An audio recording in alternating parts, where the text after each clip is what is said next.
नमस्कार, मी पंजाब डक. आज आहे 18 मार्च 2026 आणि मी माझ्या शेतात आहे आणि या ठिकाणी आमचं हरभरा काढलं ना. आता या ठिकाणी पाळी देखील चालू आहे. तर आज आहे 18 मार्च. शेतकऱ्याला सांगू इच्छितो की आज दुपारपर्यंत मराठवाड्यातल्या शेतकऱ्यांनी नाही, विदर्भातल्या शेतकऱ्यांनी, पूर्व विदर्भ, पश्चिम विदर्भातल्या शेतकऱ्यांनी ज्यांचा गहू असेल, हरभरा असेल, दुपारपर्यंत काढून घ्या. कारण की ना आज दुपारनंतर मराठवाड्यामध्ये चांगला पाऊस येणार आहे, काही ठिकाणी गारपीट होणार आहे, वार देखील सुटणार आहे, म्हणून हा अंदाज लक्षात यायचा. मग सांगायचं झालं तर विदर्भ मराठवाड्यामध्ये दुपारनंतर चांगलं पावसाचं वातावरण तयार होणार आहे. काही काही ठिकाणी पाऊस देखील सुरू होणार आहे रात्रीपर्यंत. म्हणजे आज 18, 19, 20 आणखीन 3 दिवस राज्यामध्ये पावसाचं वातावरण तयार होणार आहे. म्हणून हा अंदाज आपल्या मराठवाड्यातल्या आणि विदर्भातल्या सर्व शेतकऱ्यांना लक्षात यायचा. ज्यांचा कोणाचा हरभरा असेल, गहू असेल, कांदा असेल, तुम्ही काढून झाकून ठेवा. कारण की आणखीन राज्यामध्ये 3 दिवस म्हणजे मराठवाड्यात आणि विदर्भात आणखीन 3 दिवस वातावरण खराब राहणार आहे. म्हणून हा अंदाज लक्षात यायचा. त्याच्यानंतर संभाजीनगर जिल्ह्यातल्या शेतकऱ्याला सांगू इच्छितो की त्याच्यानंतर अहिल्यानगर जिल्हा, त्याच्यानंतर परभणी जिल्हा, बीड जिल्हा, लातूर जिल्हा, त्याच्यानंतर जळगाव जिल्हा, बुलढाणा, अकोला, अमरावती, वर्धा, नागपूर, भंडारा, गोंदिया, चंद्रपूर, यवतमाळ, वाशिम, हिंगोली, नांदेड, या सर्व परभणी सहित लातूर, बीड या सर्व शेतकऱ्याला सांगू इच्छितो की आज दुपारपर्यंत तुम्ही शेताची कामे आटपून या. कारण की दुपारनंतर बऱ्याच भागात पाऊस सुरुवात होणार आहे. काल देखील राज्यामध्ये बऱ्याच ठिकाणी पाऊस झाला, गारपीट देखील झालं. जिथं पाऊस नाही पडला तिथं वार देखील सुटणार आहे. म्हणून हा अंदाज लक्षात यायचा. म्हणजे सांगायचं झालं तर राज्यामध्ये आणखी 3 दिवस वातावरण खराब होणार आहे. त्याच्यामध्ये विदर्भ मराठवाड्यामधल्या सर्व शेतकऱ्यांनी हा अंदाज लक्षात घ्यायचा आणि आपण आपल्या पिकाची काळजी घ्यायची.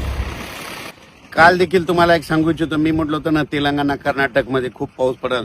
तर कर्नाटकमध्ये इतकी गारपीट झाली म्हणजे जणू काय हिमालयच तिथं अवतरला, बर्फ इतका पडल्यासारखा पडला. म्हणजे कर्नाटक, अक्कलकोट, त्याच्यानंतर निलंगा, लातूर जिल्हा, कळंब तालुका, त्याच्यानंतर सोलापूर जिल्ह्यात, सोलापूर जिल्ह्यामध्ये अक्कोट, बऱ्याच ठिकाणी सांगलीकडे पडला, साताऱ्याकडे पडला, बऱ्याच ठिकाणी पाऊस पडला. पण आणखीन दुपारपर्यंत वेळ आहे. त्यांच्या मराठवाड्यातले शेतकऱ्याला सांगितलं तुम्ही काय करा, दुपारपर्यंत तुम्ही तुमचे आलेले गहू असेल, हरभरा असेल, शेताचा काढून झाकून घ्या. कारण की राज्यात आज पावसाचं वातावरण आहे.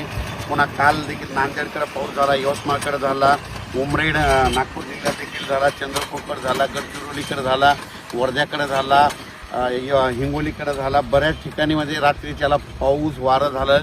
त्याच्यामुळे आज पुन्हा आणखी ते पुढं सरकणार आहे. आज मराठवाड्याकडे येणार आहे आणि तसंच इकडं खानदेशकडे जाणार आहे. म्हणून हा अंदाज मराठवाडा, विदर्भ आणि खानदेशच्या शेतकऱ्यांनी लक्षात द्यायचा.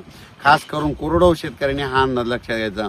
कारण की राज्यामध्ये आज दुपारनंतर बघा बऱ्याच ठिकाणी दुपारी 2:30च्या नंतर बऱ्याच ठिकाणी पाऊस सुरू झालेला दिसेल. काही ठिकाणी 5 वाजता येईल, काही ठिकाणी रात्रीच्या येईल. म्हणून हा अंदाज विदर्भातल्या आणि मराठवाड्यातल्या सर्व शेतकऱ्यांनी अंदाज लक्षात घ्यायचा. जळगाव जिल्हा, धुळे जिल्हा, त्याच्यानंतर बुलढाणा जिल्हा घाटाच्या खाली, त्याच्यानंतर संभाजीनगर, फुलंब्री, कन्नड, भोकरदन, गंगापूर, वैजापूर, शिर्डी, राहता, अहिल्यानगर, पैठण, त्या आष्टी, परतूर, जालना जिल्हा, त्या सर्व शेतकऱ्याला सांगू इच्छितो की आज दुपारपर्यंत तुम्ही तुमचे कामं आटपून घ्या. कारण की आता आज 18, 19, 20 आणि 21 4 दिवस वातावरण खराब राहणार आहे. विदर्भ मराठवाड्यात खराब राहणार आहे.